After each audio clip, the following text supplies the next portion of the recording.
حضرت موسیٰ علیہ السلام ایک مدت تک فرعون کو ہدایت فرماتے رہے اور آیات و معجزات دکھاتے رہے،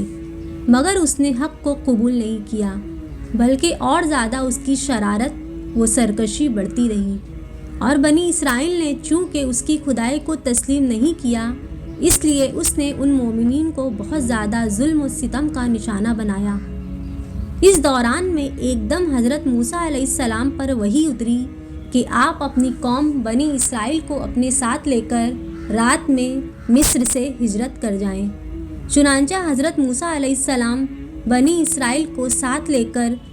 رات میں مصر سے روانہ ہو گئے۔ جب فرعون کو پتہ چلا تو وہ بھی اپنے لشکروں کو ساتھ لے کر بنی اسرائیل کی گرفتاری کے لیے چل پڑا۔ جب دونوں لشکر ایک دوسرے کے قریب ہو گئے تو بنی اسرائیل فرعون کے خوف سے چیخ پڑے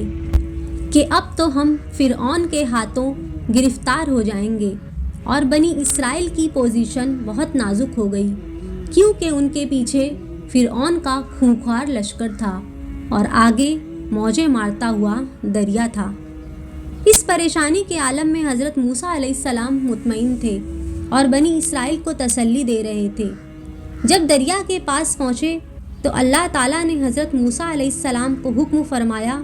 کہ تم اپنی لاٹھی دریا پر مار دو۔ چنانچہ جو ہی آپ نے دریا پر لاٹھی ماری تو فوراً ہی دریا میں 12 سڑکیں بن گئی، اور بنی اسرائیل ان سڑکوں پر چل کر سلامتی کے ساتھ دریا سے پار نکل گئے۔ فرعون جب دریا کے قریب پہنچا اور اس نے دریا کی سڑکوں کو دیکھا تو وہ بھی اپنے لشکروں کے ساتھ ان سڑکوں پر چل پڑا، مگر جب فرعون اور اس کا لشکر دریا کے بیچ میں پہنچا تو اچانک دریا موجیں مارنے لگا اور سب سڑکیں ختم ہو گئیں، اور فرعون اپنے لشکروں سمیت دریا میں غرق ہو گیا۔ اس واقعہ کو قرآن مجید نے اس طرح بیان فرمایا ہے: پھر جب آمنا سامنا ہوا دونوں گروہوں کا، موسیٰ والوں نے کہا ہم کو انہوں نے آ لیا۔ موسیٰ نے فرمایا یوں نہیں، بے شک میرا رب میرے ساتھ ہے، وہ مجھے اب راہ دیتا ہے۔ تو ہم نے موسیٰ کو وحی فرمائی کہ دریا پر اپنا عصا مارو، تو جبھی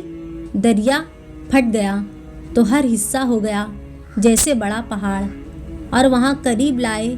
ہم دوسروں کو، اور ہم نے بچا لیا موسیٰ اور اس کے سب ساتھ والوں کو، پھر دوسروں کو ڈبو دیا۔ بے شک اس میں ضرور نشانی ہے، اور ان میں اکثر مسلمان نہ تھے۔